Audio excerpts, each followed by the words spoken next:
काशी के प्रतिनिधित्व करते हैं हमारे प्रधानमंत्री जी। काशी एक तरह से पूरा देश है, दुनिया के देश के हर लोग रहते हैं, हम वहीं पढ़े। बहुत खुशी होगी इस सदन को, वहां एक परंपरा है, कुश्ती की परंपरा। मैं कुश्ती का खिलाड़ी, 134 व्यायामशाला, कुश्ती का व्यायामशाला प्रधानमंत्री जी ने बनाया है। और वहां जाकर देखिए, नौजवान पट्टे रोज वहां अभ्यास करते हैं। इनसे पूछिए कभी व्यायामशाला के बारे में सोचे हो? इनका काम है ही नहीं है, ये सोच ही नहीं सकते। ये तो तैयार हैं। हम तो अध्यक्ष जी कभी फिल्म देखे नहीं है, पढ़ते समय भी कभी फिल्म नहीं देखा हूं, और उससे कोई अब नफरत नहीं है। हेमा जी अन्यथा मत लीजिएगा, हमको फिल्म से कोई नफरत नहीं, लेकिन किसान हूं, मेरे मन में नहीं है फिल्म देखने का। लेकिन मैं देखा लखनऊ में 2 नौजवान राजनीतिक क्षेत्र में काम करने वाले ऐसे ऐसे हाथ हिला रहे थे। हम गए थे एक दिन, किसानों के बारे में कुछ बात करनी थी लखनऊ में, तो हमसे लोगों ने पूछा ये क्या हो रहा है? तो हमने कहा कि पता नहीं क्या हो रहा है भाई, हम तो किसान हैं, हमको लग रहा है कि फिल्म की शूटिंग हो रही है। और ये लोग, एक मैं छात्र जीवन में गीत, हमारे छात्र बिरला हॉस्टल में रहता था, गाते थे, हम न तुझे नजर नहीं आवे चल दरिया में डूब, हम न तुम्हें नजर नहीं आए चल दरिया में डूब जा। ये दोनों नौजवान राजनीतिक क्षेत्र में काम करने वाले उसी तरह का एक्शन कर रहे थे कि हम तुम्हें न नजर नहीं आए चल दरिया में डूब जा। ये राजनीतिक क्षेत्र में भरोसे का संकट है अध्यक्ष, ये संकट राजनीतिक क्षेत्र में हमने प्रेरणा ली है। क्यों हंस रहे भाई? राजनीतिक क्षेत्र में हमने प्रेरणा ली है गांधी से, पंडित दीनदयाल उपाध्याय से, दत्तोपंत ठेंगड़ी से। वर्तमान में हम प्रेरणा ले रहे हैं नरेंद्र भाई मोदी से। ये राजनीति का आदर्श है। हम अध्यक्ष जी कभी किसी की शिकायत की बात नहीं करते हैं। मैं जो समझता हूं वो कहता हूं, बेबाकी से कहता हूं। इसलिए अध्यक्ष जी मैं एक बात जरूर कहूंगा, हमारे देश में, काशी में, यह देश मर्यादा पुरुषोत्तम राम की मर्यादा, कृष्ण के विवेक और शंकर के भूत भावन भोले बाबा शंकर के त्याग का समन्वय का ये देश परंपरा का निर्वाह करता है। काशी में संत रविदास, हम उसके जन्म स्थान के भी विकास की चिंता किए हैं, विकास हो रहा है। अभी कबीर के जन्म स्थल को विकास की बात कर रहे थे, हमने उसकी भी चिंता की है। हम नहीं सोचते हैं कि ये हमारे विचारों से सहमत है कि नहीं सहमत है, हमको प्रेरित करते हैं। हम नील के किसान के आंदोलन, तिनकठिया कानून को समाप्त करने वाले बापू मोहनदास करमचंद गांधी की स्मृति को याद करते हैं, तो हम सहजानंद सरस्वती किसान के आंदोलन, बिहार के सहजानंद सरस्वती को याद करते हैं। हम अवध किसान आंदोलन के बाबा रामचंद्र को याद करते हैं, तो वल्लभ भाई पटेल के बारदोली किसान आंदोलन को भी याद करते हैं। हम चौधरी चरण सिंह के किसानों के काम की प्रशंसा भी करते हैं।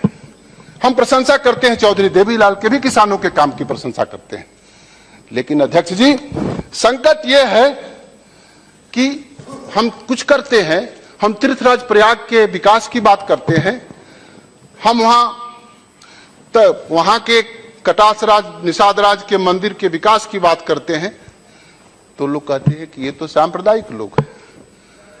हम सनातन परंपरा के आगे बढ़ाने की कोशिश करते हैं, उसी के साथ चलने की कोशिश करते हैं, हम उसके संवाहक हैं और उसके परंपरा को राजनीतिक क्षेत्र में, शासन के क्षेत्र में बढ़ाने का काम करते हैं, तो कहते हैं सांप्रदायिक। हम सांप्रदायिक होते तो 4 दर्शन के मानने वाले लोग इस देश में एक साथ कैसे रहते? हम अगर सांप्रदायिक होते तो 4 दर्शन की रचना करने वाले लोगों को हम कैसे कहते कि चरवाहा? हम समाज में दुनिया को परिवार मानने वाले लोग हैं, इसलिए नफरत की बात करते हैं। जवाहरलाल नेहरू विश्वविद्यालय में पढ़ने वाले लोग अध्यक्ष जी हमारे उत्तर प्रदेश से भी बहुत, हमारे भदोही से भी बहुत, बनारस से भी बहुत सारे लोग पढ़ते हैं। मैं पूछता हूं कि वहां भारत माता को गाली देने पर ज्यादा नंबर मिलते हैं क्या तुम लोग? हम ही अपने देश के मातृभूमि को मां कहते हैं, दुनिया के दूसरे देश में मां नहीं कहते। इसीलिए हम इस देश के सामाजिक, राजनीतिक, सांस्कृतिक और आर्थिक विकास की चिंता करते हैं और उसी चिंता को आगे, उसी समृद्धि को आगे बढ़ाने के लिए हमारे प्रधानमंत्री नरेंद्र भाई मोदी के नेतृत्व में सर काम कर रहे। सामाजिक क्षेत्र का एक हिस्सा होता है अध्यक्ष जी परिवार। दुनिया के दूसरे देश में परिवार नहीं होते। परिवार की संस्था हमारे ही देश में है। बाजार के असर में परिवार टूट रहे हैं। राष्ट्र की पहली इकाई होती है परिवार। अध्यक्ष जी, परिवार टूटने के बाद हर तरह से पतन हो जाता है परिवार का। आर्थिक पतन, सामाजिक पतन, राजनीतिक पतन, सांस्कृतिक पतन। लेकिन परिवार में लोगों को रोजगार उपलब्ध कराकर मुद्रा योजना से महिलाओं को राष्ट्रीय झंडा निर्माण करने की योजना बनाकर महिलाओं को रोजगार उपलब्ध कराकर परिवार को टूटने से बचाने के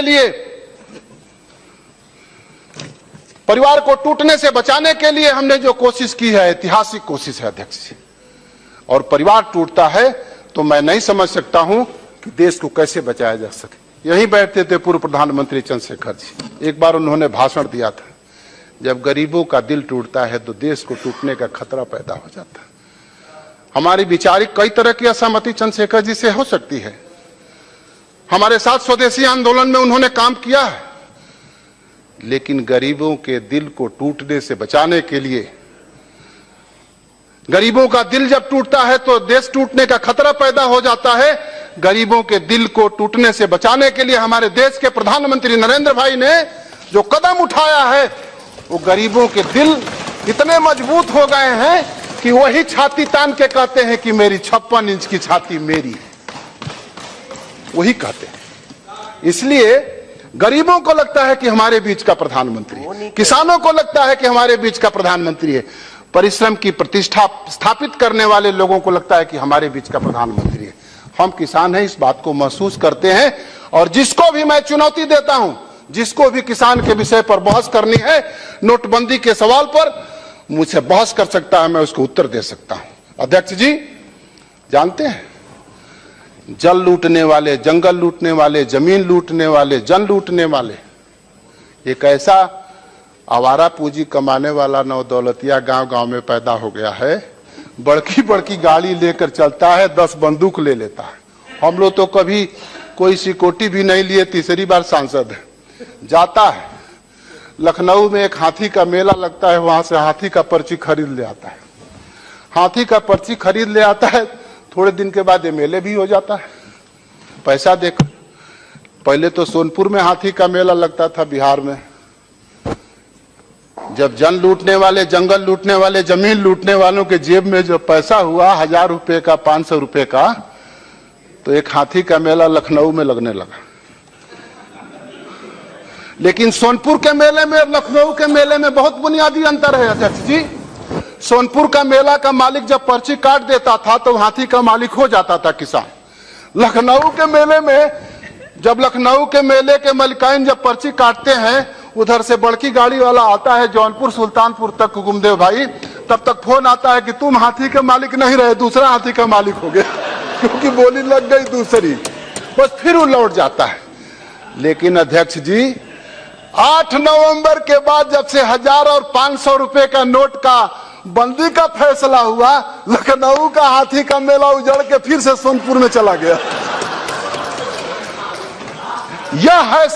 यह है राजनीतिक क्षेत्र में भरोसे का संकट। और संकट के समाधान के लिए राजनीतिक क्षेत्र में जब तक भरोसे का संकट रहेगा, लोकतंत्र पर संकट हमेशा रहेगा। इसलिए अध्यक्ष जी, किसानों के लिए, नौजवानों के लिए, महिलाओं के लिए और देश के आगे बढ़ाने के लिए, किसानों की आर्थिक, सामाजिक, राजनीतिक और सांस्कृतिक समृद्धि के लिए जो राष्ट्रपति के अभिभाषण में महेश जी ने अपने संवाद किए, जो हमारे प्रधानमंत्री जी ने जिन कार्यक्रमों को आगे बढ़ाया है, मैं किसान होने के नाते कह सकता हूं कि किसानों की आर्थिक समृद्धि 2022 में दुगनी नहीं तिगनी हो जाएगी। इस बात को मैं कह सकता हूं। अध्यक्ष जी, मैं इन लोगों से निवेदन करूंगा, कुछ बात पर अगर असहमत नहीं होंगे तो लोकतंत्र की आत्मा मर जाएगी। असहमति करिए, लेकिन उल्टा पढ़ाइन जैसा मत बनिए। उल्टा पढ़ाइन जानते हैं क्या? भोजपुरी का, कुछ भी कहेंगे तो उल्टे बोलेंगे, कुछ भी कहेंगे तो उल्टे बोलेंगे, कुछ भी कहेंगे तो उल्टे बोलेंगे। वही है उल्टा पढ़ाइन। उल्टा पढ़ाइन वाला काम छोड़ दीजिए, उन लोगों को बताइए उल्टा पढ़ाइन मत बनो। लोकतंत्र में असहमति तो होती ही है, होनी ही चाहिए। To oppose is democracy. अगर लोकतंत्र में अपोज नहीं होगा तो डेमोक्रेसी कहां रहेगी? हमारे प्रधानमंत्री जी इस बात को कहते भी हैं, लेकिन आपको लगता है कौशलेन जी हीन भावना से मत जियो, ये मत जानो कि वही लोग प्रधानमंत्री वहां बैठने वाले हैं। लोहिया जी के किताब को पढ़ो, दीनदयाल जी क्यों उनके साथ सरोकार किया था ये पढ़ो। हम तो किसान हैं, ढेर पढ़ते हैं, छोरा समझते हैं। सुना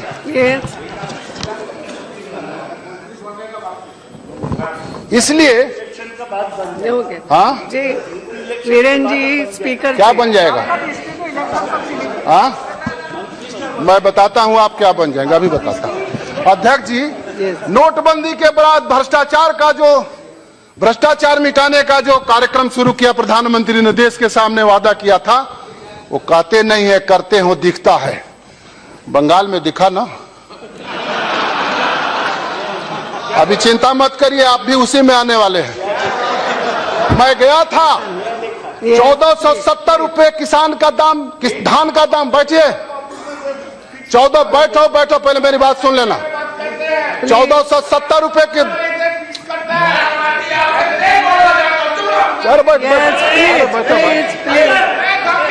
1400 बैठो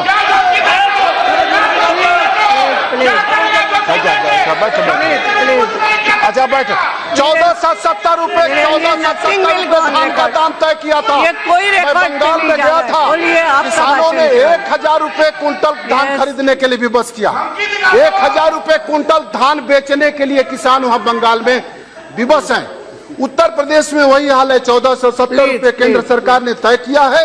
सरकार से संबंधित लोग किसान खरीदने वाली कंपनी से मिलकर 1000 रुपए कुंटल धान बेचने पर किसान को मजबूर कर रहे हैं। इसलिए मैं अध्यक्ष जी कह रहा हूं, भ्रष्टाचार के विरोध में चलने वाला ये कार्यक्रम 109 करोड़ रुपया एक हमारे प्रदेश के पूर्व मुख्यमंत्री का पकड़ा गया। चू कोई नहीं किया, कोई चू नहीं किया। चीफ सेक्रेटरी मद्रास का और तमिलनाडु का पकड़ा गया, कोई चू नहीं किया। बंगाल में, अपने उत्तर प्रदेश में बैंक के कितने अधिकारियों ने गड़बड़ किया, पकड़े गए, जेल में गए, कोई चू नहीं किया। इसलिए अध्यक्ष जी, मैं कह सकता हूं, आपके समय की मर्यादा का ध्यान रखते हुए मैं इस बात को फिर दोहराता हूं, प्रधानमंत्री जी, आप इस देश को स्वाभिमानी देश बनाने के लिए, स्वावलंबी देश बनाने के लिए, सबल देश बनाने के लिए, किसान परस्त देश बनाने के लिए, भारत परस्त देश बनाने के लिए जो कदम आगे बढ़ा रहे हैं, इस देश का 82% किसान आपके साथ होगा और बाकी लोग भी आपके साथ जरूर रहेंगे। आगे बढ़ते रहिए, पूरा देश आपके साथ रहेगा। मैं आपको बार बार सलाम करते हुए अपनी बात को पूरा करता हूं।